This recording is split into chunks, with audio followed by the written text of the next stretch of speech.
Good morning, I'm Craig DeGrelli. It's Monday, December 23rd, 2024, and these are your Unbiased Updates. Calling it a common-sense revolution, President-elect Trump delivers a rally-style speech. What he's saying about the transition and policy less than a month from taking office.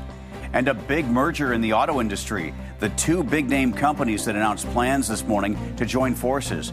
The total number of cars, trucks, and minivans affected.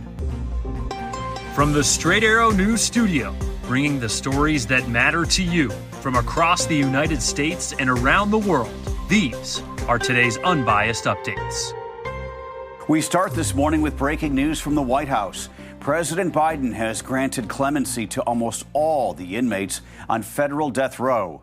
Now the sentences of 37 of the 40 people facing death will be commuted to life without parole. Biden saying, quote, "I am more convinced than ever that we must stop the use of the death penalty at the federal level." He added, "In good conscience, I cannot stand back and let a new administration resume executions that I halted," end quote. The three men who were not granted clemency are two mass church shooters and the surviving Boston Marathon bomber. In 2021, the Justice Department imposed a moratorium on executions so it could review policies and procedures. In fact, no inmate has been executed during the Biden administration. This year, the Justice Department said it would seek the death penalty for a white gunman who killed 10 black people during a racist shooting at a grocery store in Buffalo, New York in 2022. Biden's move of presidential commutation, which is irreversible, comes just weeks before President-elect Donald Trump takes office. Trump has said he would resume executions and may attempt to expand the crimes that qualify for capital punishment. With the federal government shutdown averted this past weekend, thanks to the passing of a stopgap spending bill, attention now turns to the incoming administration. In just a few weeks, Donald Trump will become the 47th president of the United States. On Sunday, he took to the podium, a rally-type gathering in Arizona, to touch on several topics as he nears Inauguration Day. Just a small preview of the common sense revolution, because that's what I call it, a common sense revolution that's coming soon to America, to a theater near you, right? But it's coming to you through your president, Donald J. Trump. The people have given us their trust, and in return, we're going to give them the best day one, the biggest first week, and the most extraordinary first 100 days of any president in American history. President-elect Trump spoke for more than 1 hour to a crowd at Turning Point's America Fest in Phoenix on Sunday, his first rally-type speech since winning the election in November.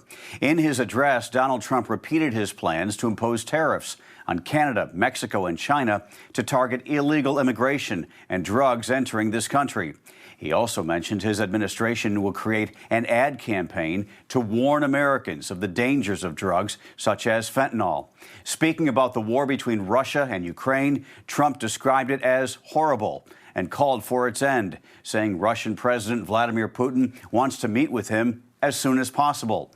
Donald Trump also brought up the Panama Canal, claiming the country of Panama is charging excessive fees for the U.S. Navy and American businesses to use the passageway between the Atlantic and Pacific Oceans.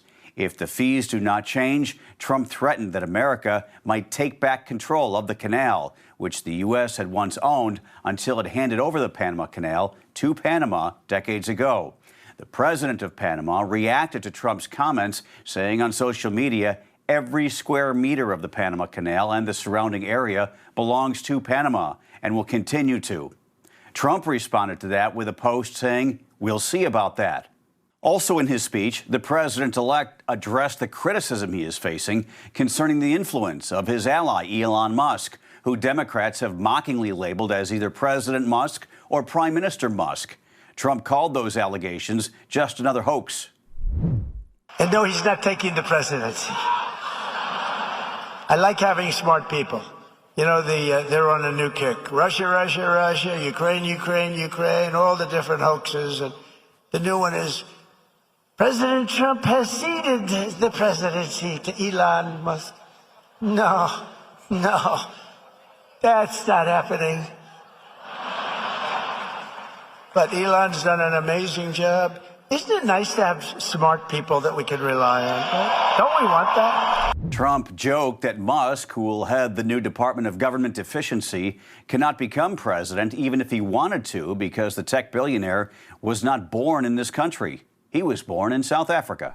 In Germany, investigators are working to figure out why a man drove a car into a Christmas market on Friday, killing 5 people and injuring more than 200 others. The suspect is now identified as 50-year-old psychiatrist Talib al-Abdul Mohsen, a Saudi Arabian citizen who moved to Germany nearly 20 years ago. The head of Germany's Federal Criminal Office said authorities had been aware of the suspect and received a warning about him from Saudi Arabia in November of 2023. However, he said the tip was, quote, so unspecific, German authorities did not see it as a real threat. Officials said Abdul Mohsen did not fit their profile of an Islamic extremist, so they had not categorized him as a potential threat. German authorities said they're examining the suspect's, quote, dissatisfaction with Germany's treatment of refugees, but more time is needed to establish a motive. Abdul Mohsen is being held in detention while the investigation continues. Police in New York City say a man is in custody after he set a woman's clothes on fire with a lighter on a subway train, killing her. The New York Post is reporting the suspect is a 33-year-old Guatemalan migrant who crossed into the United States and Arizona in 2018. They say surveillance footage shows the man walk up to the woman without saying a word yesterday morning on the F train in New York and setting her on fire before sitting down on a station bench to watch as police responded. Police say they initially believed the woman was sleeping when the attack happened, but now say she was motionless when it happened, and it is unclear if she was actually asleep. They have not released the identity of the victim, the police commissioner calling it one of the most depraved crimes one person could possibly commit. And now to developing news out of the auto industry. Japanese automakers Honda and Nissan have agreed to begin talks of a merger, which would create the world's third largest automaker in terms of sales.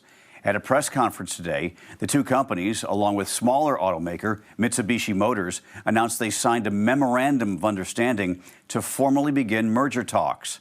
Over the next 6 months, Honda and Nissan will discuss the best ways to combine their operations, with the goal of a completed deal for August. Currently, Honda sells nearly 4 million vehicles a year. Nissan, more than 3 million. Meantime, Toyota, the #1 car brand in the world, sells around 11 million. And Volkswagen, the #2 automaker, sells approximately 9 million vehicles a year. Finally this morning, it might be a bit more difficult to get your holiday cup of joe this week. Starbucks employees in 3 more major cities have joined a growing strike just days before Christmas. Workers in Boston, Dallas, and Portland, Oregon follow the leads of Starbucks employees in cities like Chicago and Los Angeles walking off the job. The union, Workers United, said in a statement nearly 50 stores nationwide have been forced to shut down because of the work stoppage.